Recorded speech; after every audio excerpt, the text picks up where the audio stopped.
Hey guys, welcome back to Musings of Mavri. I'm your host Mavri, and today we're going to be looking at Tensei episode 13.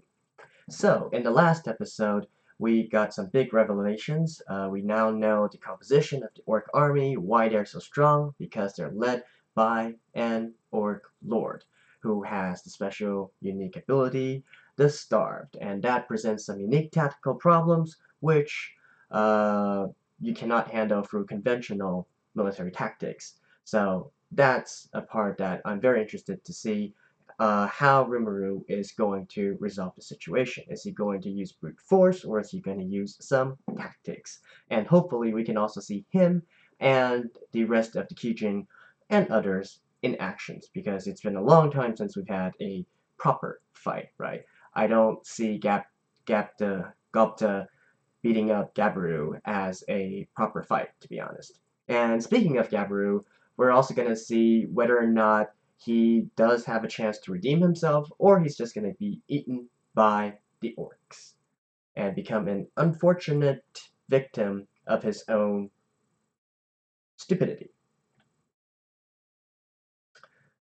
So, let us begin in 3, 2, 1, play. So, I skipped the opening as usual.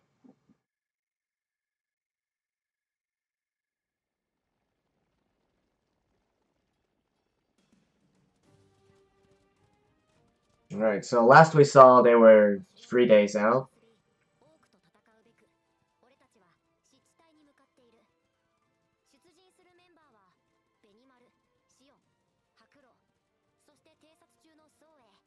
So the kitchen. And the Goblin Riders.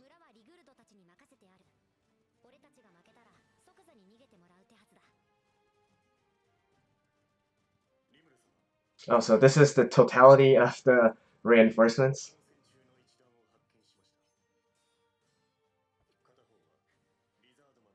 Oh, she escaped?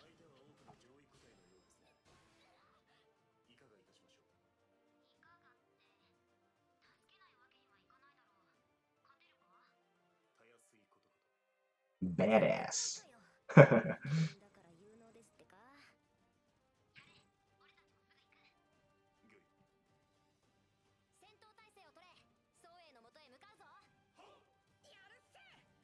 Ooh. Are we actually going to be seeing some military formations? Or tactics?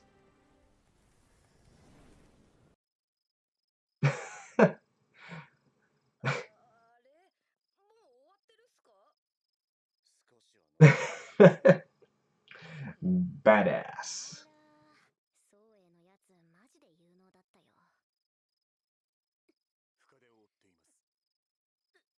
There's the potions.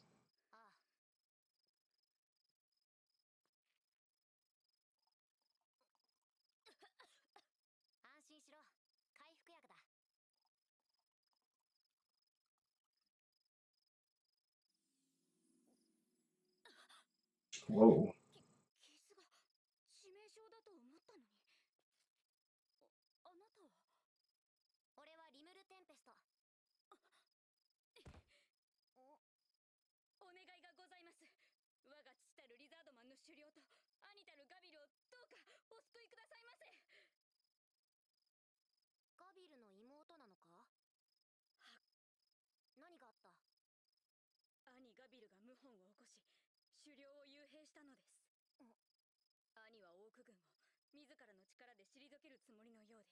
How did you get out?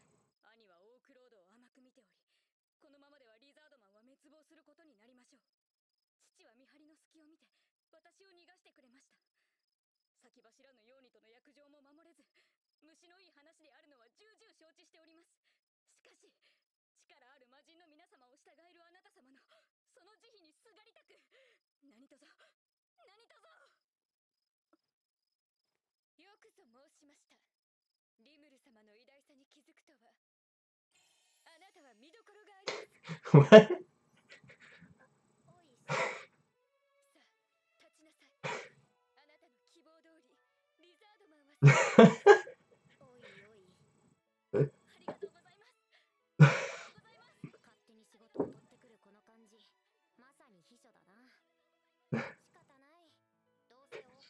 Okay, now that is funny.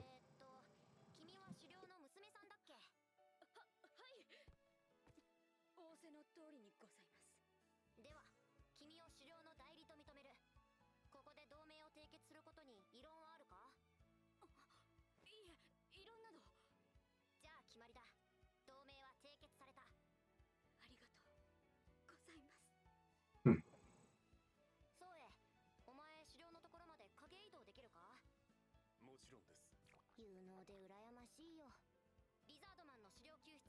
You could just copy it, you know.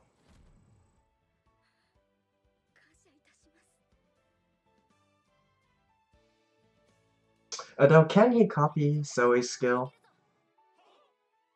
That's a good question. I wish I knew more about his predator skill.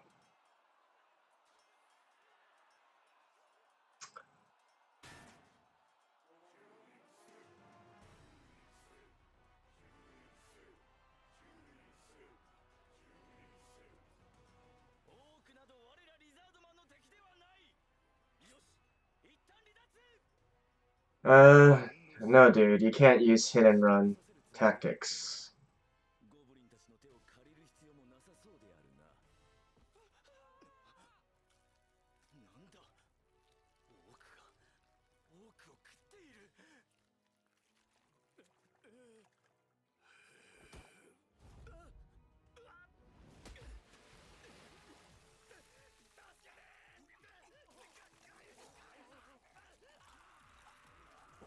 Ooh.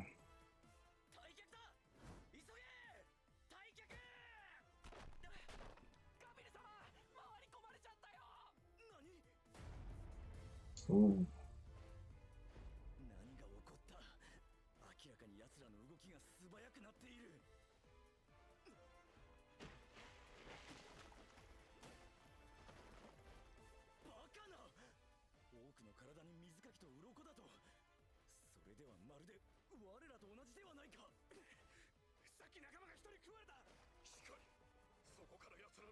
Oh, the attributes are shared?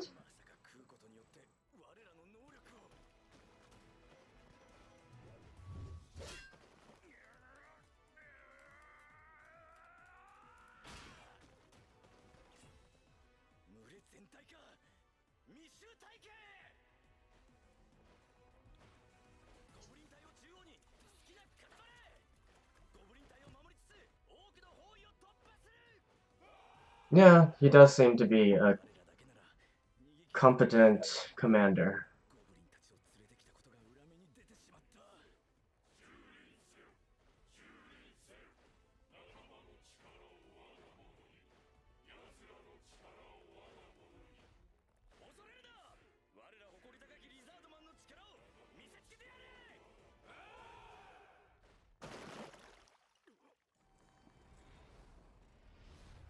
This is the Lord?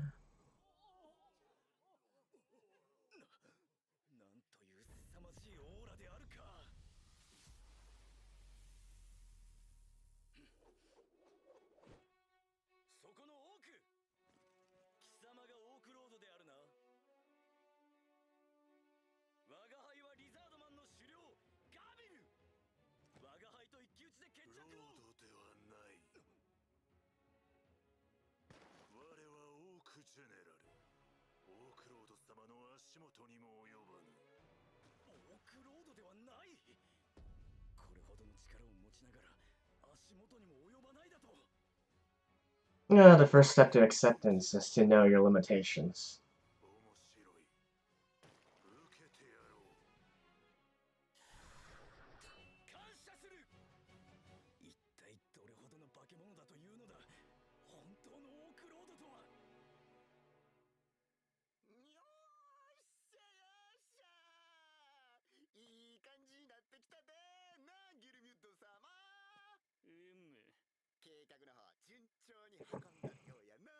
Hmm.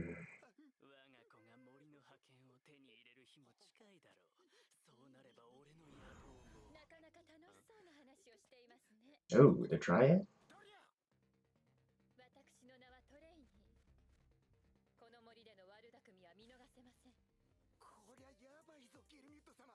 森の管理者ドライアドや。なんだと。森を乱した罪であなた方を排除します。精霊召喚シルフィード。待て気早すぎやろ。断罪の時です。罪を悔いて祈りなさい。エアリアルブレード。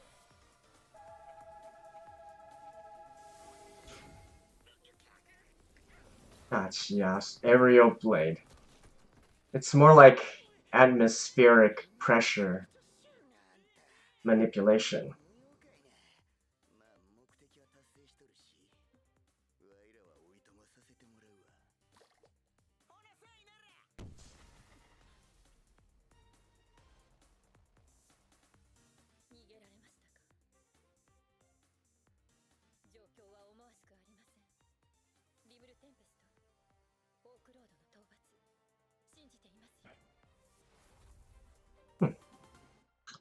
There has to be more than one dryad, right?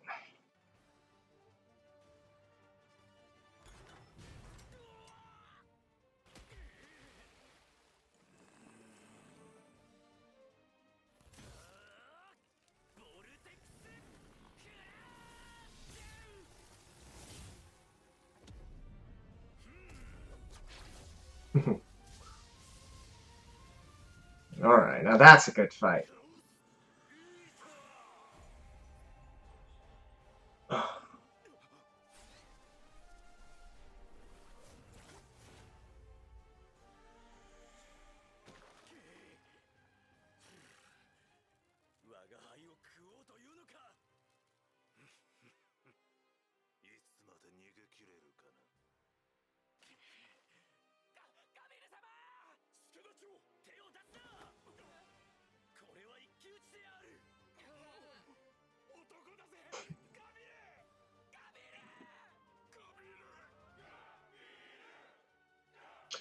Yeah, like I said, he must have some redeeming qualities as a leader.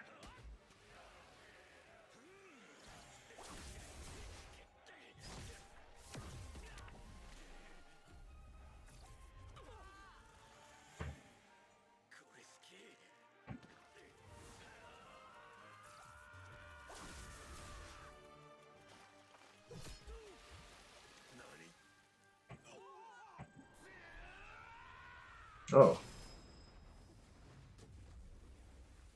Shh. Oh! And he didn't actually get a wound on him? That looked like it would slice him in half.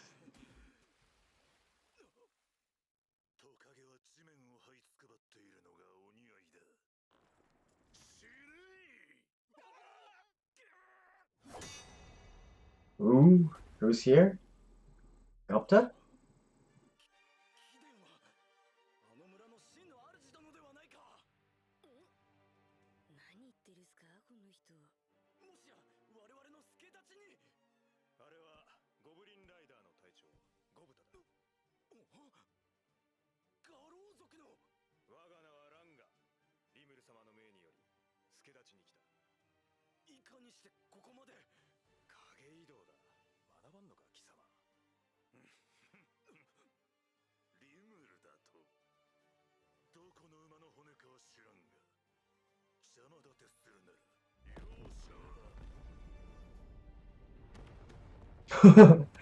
Wait, is that Rimuru Black Lightning?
Oh, so it was him?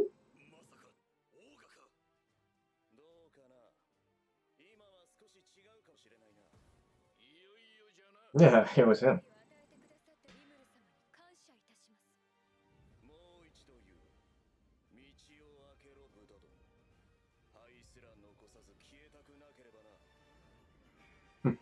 So in the end, they went both routes. Overwhelming power, and also they completely incinerate their corpses.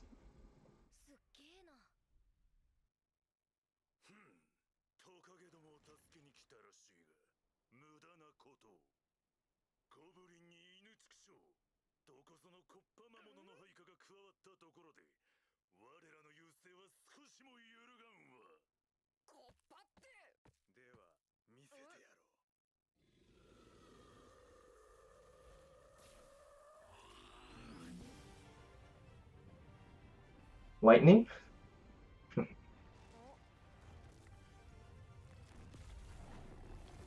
Oh no, Tempest, his namesake. Holy crap!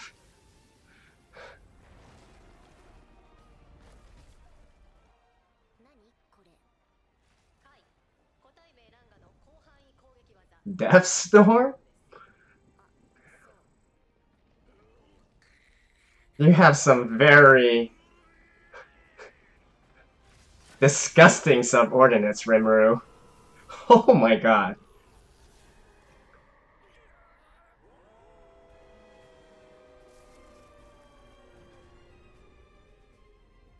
Tempest Starwolf. So evolved again?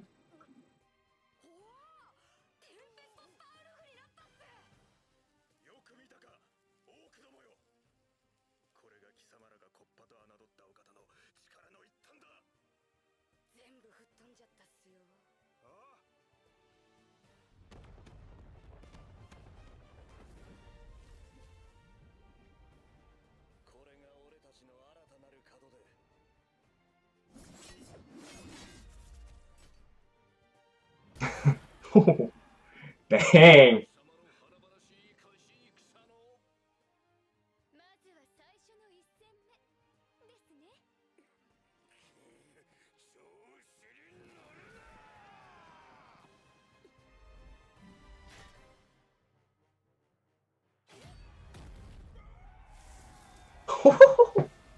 Nice! Now this is hype. Is Rimmer going to get to show off though?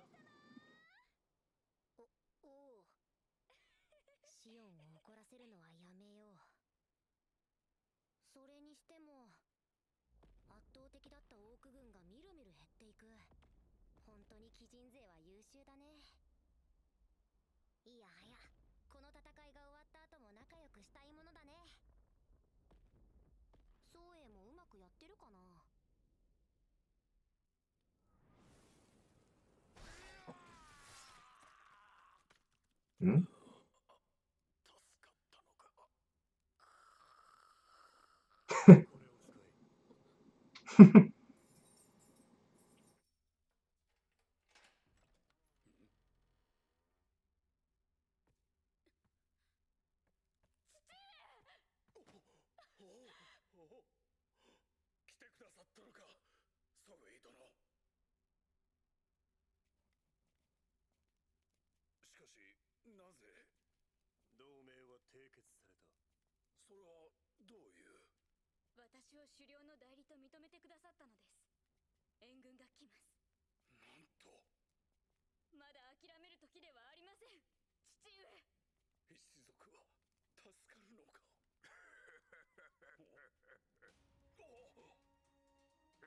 And who are you?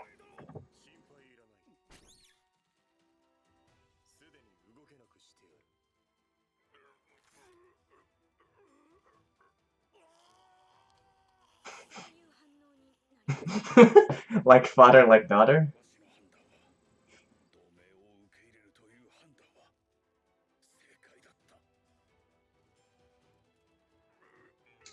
Snap?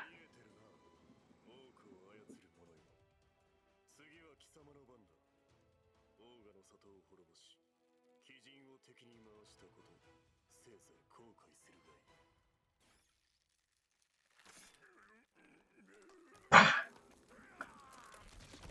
Nice. Badass. クソどもが役立たずめ。鬼人だと。ゲルドにはオーガどもの里を襲わせたが、まさか生き残りが進化したとでも言うのか。それにあの獣だ。ジュラの森にあんな化け物がいるなど聞いてないぞ。俺が知らぬところで一体何が起きているというのだ。まずい、なんとかしなければ。ここまで来た計画が潰れてしまう。このままでは俺があの方に殺されてしまう。 Ooh, the Demon Lord.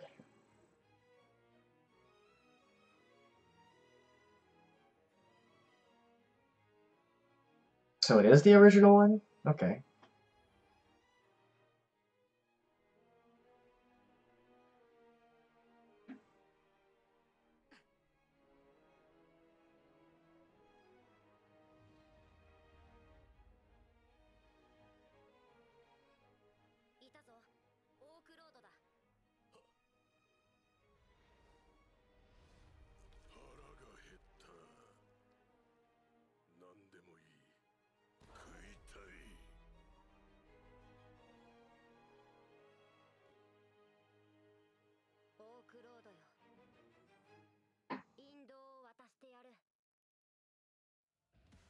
Aww.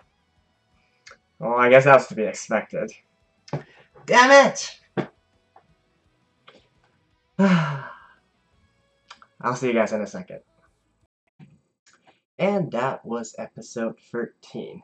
And that was hype!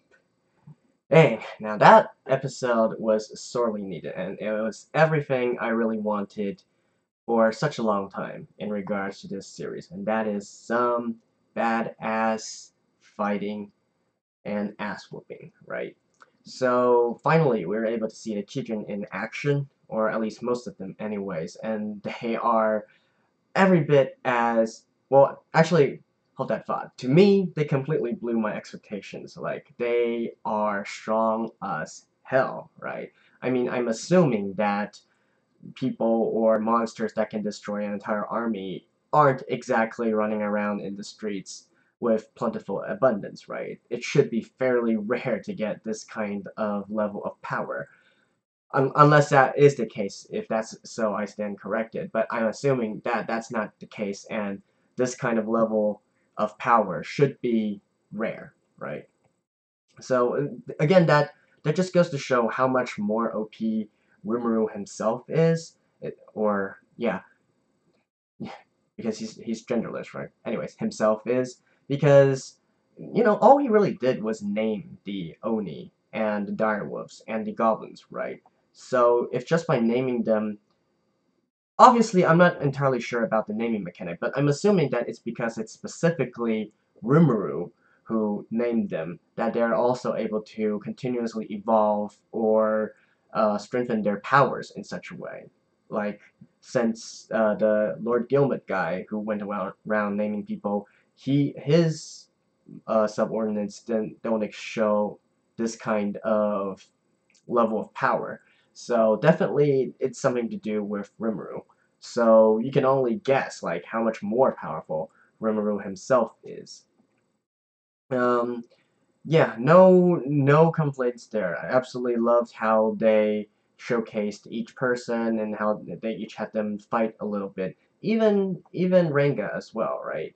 And he even evolved in the process. Speaking of which, him evolving makes me believe that probably the others will continue to have another evolution as well, because within this episode, his power level, Renga's power level, seems to be on par with the rest of the party, right? But he evolved and defeated, basically one-shot the general. So I'm assuming that maybe the other Kijin and maybe also goblins, they can continue to have a third evolution to strengthen their powers as well. So this is just the beginning, right? We still have lots and lots more to see and do, and so they still have lots of potential for growth. And you know, speaking of the orc army, har. Well, that was quick, right? Last episode, I mentioned that there was probably 3 ways you could use to combat the special ability of the Starved, and that is either through overwhelming them with overwhelming power or force, or give them no respite, or find a way to incinerate or basically destroy the corpses. And so they chose a method which combined all 3. They overwhelmed them, they destroyed their corpses, and they definitely didn't give them any respite. So, hey, all 3 in the bag. Although this does bring an interesting situation, and that is, I feel like this battle is going to be the start of when the other nations or countries or kingdoms start to take notice of Rimuru. Because, I mean, think about it. Again, I'm assuming that it's not that easy to just single-handedly wipe out a 200,000 strong army, right?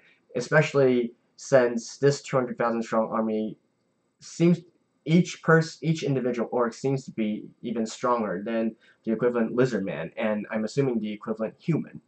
So when an entity shows up that can so easily wipe out an army of 200,000, you've got to believe that all the other other kingdoms, their leaders and whatnot, are shitting their pants, right? Like, whoa, there's this new unknown force here that has this amount of power. This is definitely a situation that we need to take care of. Now, whether they react in a positive or a negative or a, you know, panic mode, that's another story entirely. But I do feel that this is probably going to be the start of when others start to take notice of Rimuru as a force to be reckoned with and as a new force on the map, so to speak. So probably that will have some interesting consequences along the way. And also, speaking of the Orc Army, or stemming from the Orc Army, again, maybe talk about Gibru a little bit, right? So, I feel like this episode further strengthens my belief that he's here to stay, and he will probably be, maybe even a future companion, or maybe he will be the future chieftain of the Lizardman forces. And the reason for this is, again, I feel like he exhibits a lot of honor here. So we still know that he's stupid, right? And he might be very full of himself, but he's definitely he reminds me a lot of, you know, what we would stereotypically think of knights, right? So knights are a lot of times depicted as arrogant people because they have higher status, but they still abide by their own chivalry, their chivalrous code. And I feel like Gibaru is sort of the same way, especially the points where, for instance, when he's retreating, he still covers the goblins, right? He himself says that if the goblins weren't there, they could easily escape. But in his mind, it never crossed his mind to just abandon the goblins and escape with his lizard men. So, you know, he's not a guy who leaves behind his allies. And then the second part would be the one-on-one, the PK. That is, or I guess in the Western one you would call it PvP or something, a duel basically. Uh, so that's also something typically depicted for those warrior types, you know, who live on the battlefield, die on the battlefield, and when I challenge you to a one-on-one, that's it. My honor is on the line. Nobody can help. You know, that kind of vibe, right? So I definitely feel like there is a reason, definitely, that he is respected by the men and beloved by the men, and that does not have anything to do with just pure ass kissing. So probably he is here to stay for good, and I'm guessing maybe eventually become one of the companions of Rimuru. Like, it's a possibility, I guess. Not ruling that out. So yeah, that's that. What else was there this episode? Uh, there's this brief scene between Toriel, Torani, the Dryad with Lord Gilmud, and then the clown guy. I forgot his name already. So, as to be expected, the Dryads do have some powers, otherwise they can't pass on divine judgment, right? One interesting thing I noticed during that scene, though, was my prior thinking was that the clown guy was a subordinate of Lord Gilmud, but through their interactions, I don't think that's quite the case. So there's apparently something else or some other sort of power relationship between them. And I don't know if it's anything significant. I don't even know if that's true or not, or it's just a weird interaction they have. But maybe something to keep an eye out for, right?